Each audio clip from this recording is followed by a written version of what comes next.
এই ছেলে তুমি বুঝছো বাংলা? তাহলে মোবাইল আবার আলগি দিলা কেন? ফাইজলামি করো? হ্যাঁ,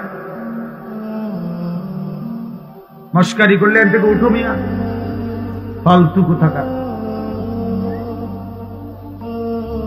জি, তো আল্লাহ তাআলা বলেন আল্লাহর দয়া এবং অনুগ্রহ যদি না হয়, মা যাকা মিনকুম মিন আহাদিন আবাদা, তোমাদের কেউই নিজেকে নিজে পবিত্র করতে পারবে না।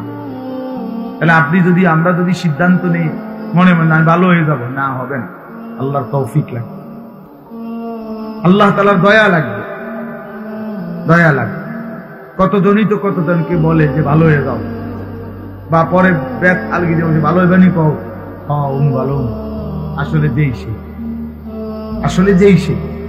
তাহলে বাস্তবতা হলো মহান আল্লাহ পাক রব্বুল আলামিনের তৌফিক লাগে, অনুগ্রহ হয়। ওয়ালাকিন্নাল্লাহা ইউযাক্কি মান ইয়াশা, আল্লাহ তাআলা বলেন আল্লাহই যাকে ইচ্ছে করেন তাকে পবিত্র করে থাকেন।